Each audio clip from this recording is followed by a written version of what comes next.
Salut! In this video, I'm going to be talking about disguised employment in France and why you can't have just the one customer. If you're a micro-entrepreneur, last time you logged into your auto-entrepreneur.URSSAF.fr account in order to declare your turnover, you might have noticed a warning and a message from URSSAF talking about auto-entrepreneur and salariat, warning about, they call it suivi de dossier, warning you against disguised employment. You might think, me, what did I do?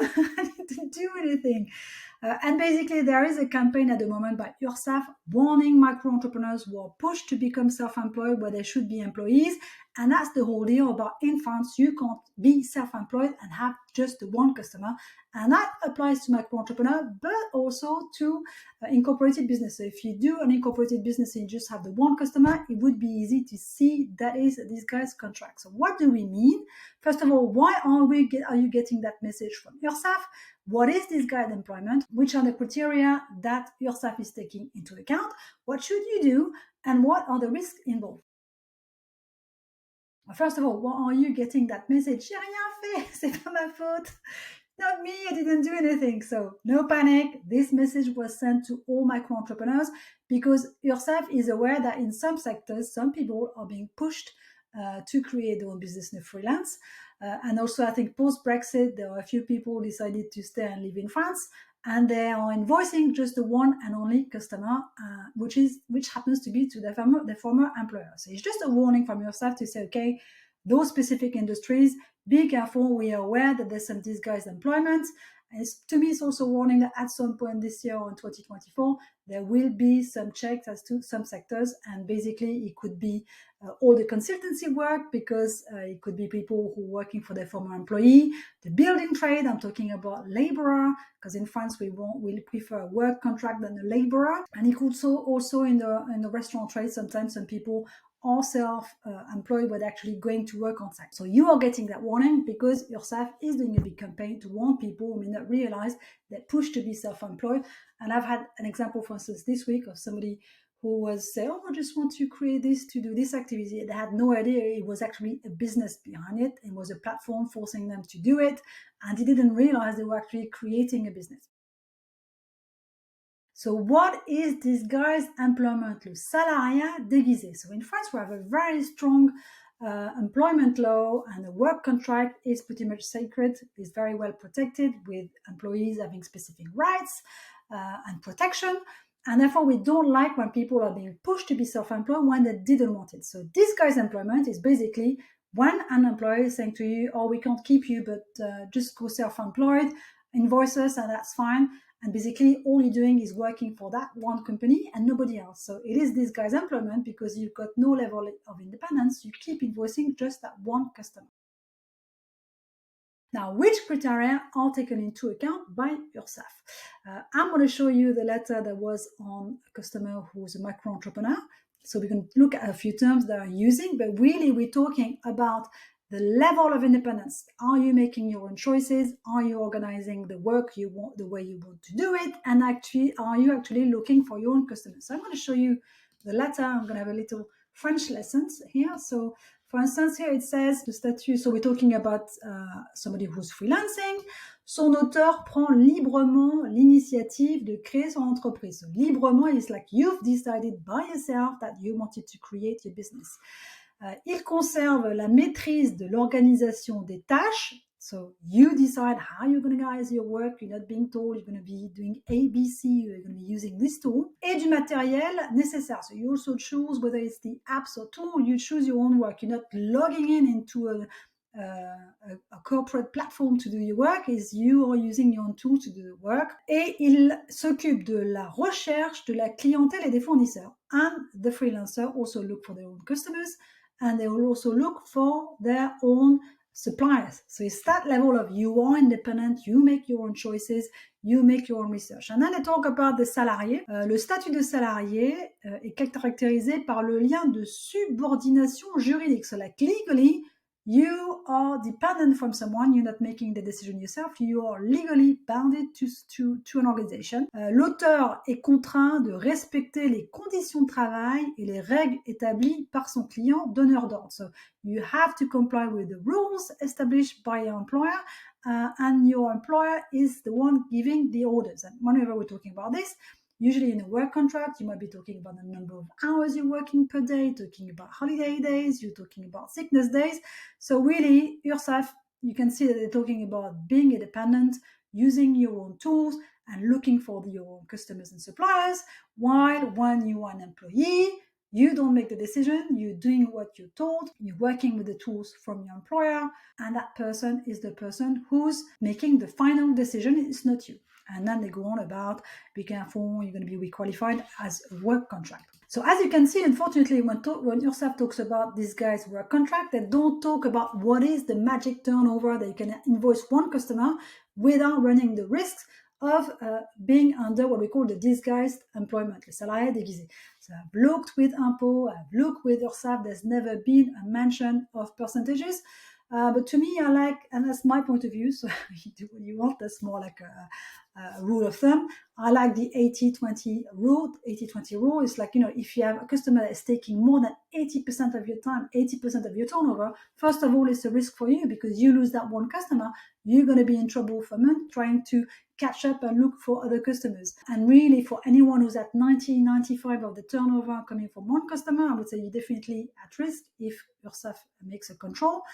And for instance, I've heard, I've had people saying to me, what if as a consultant, I invoice my former employer for 70,000 and then I invoice my dad for 700 euros? I know that doesn't work. You can't have, it's not a question of having two customers. It's more a question of what is the proportion also of your turnover that is dependent from one and only customers. If you have 90-95% of your turnover coming from one customer and the rest is just a one-off invoice, that doesn't really count.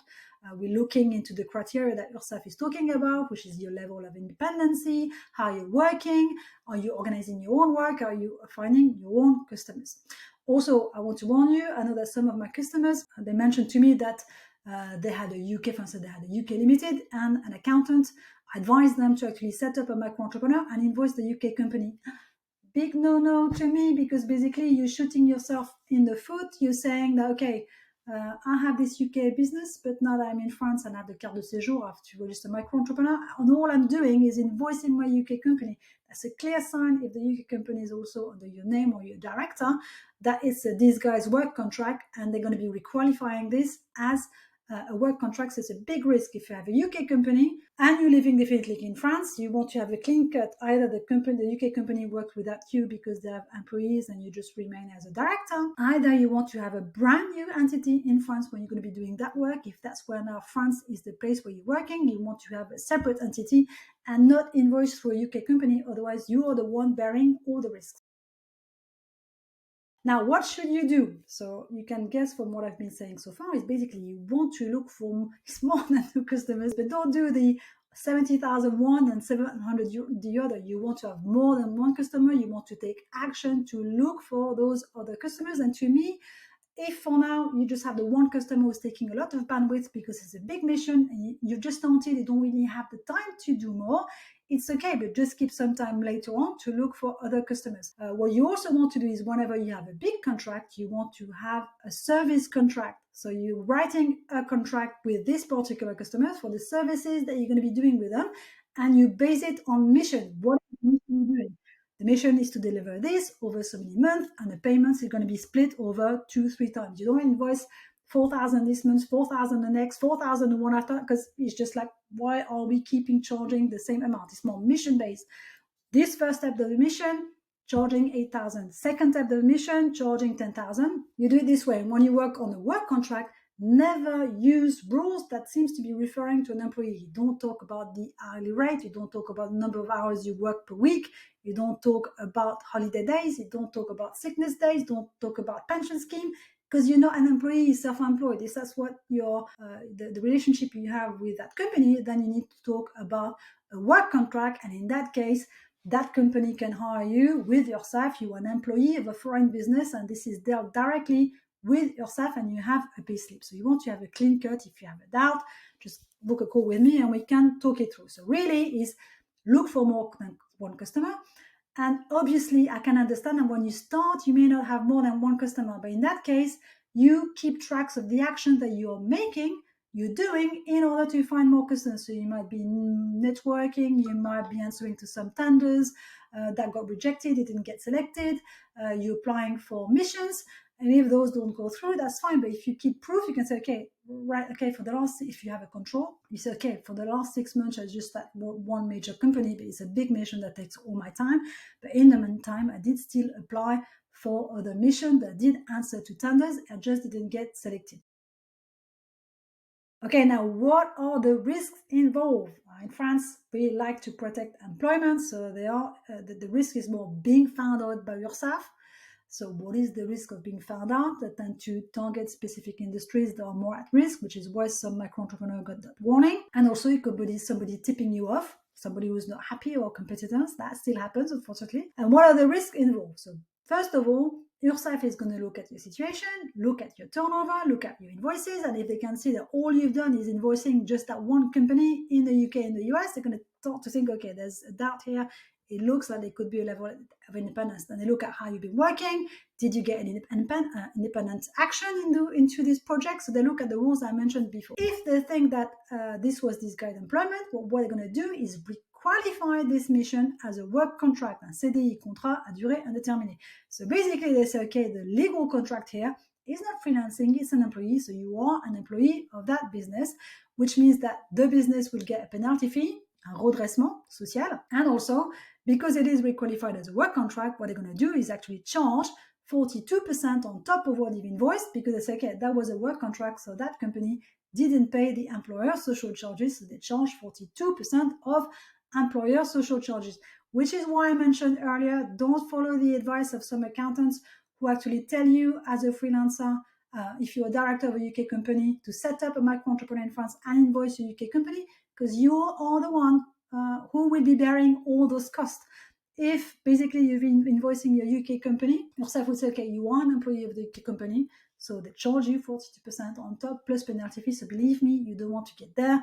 It's just much better to set up a brand new entity in France, or if you have employees in that UK company, UK limited company, then you stay director, but you're not employed. You just pay yourself through dividends.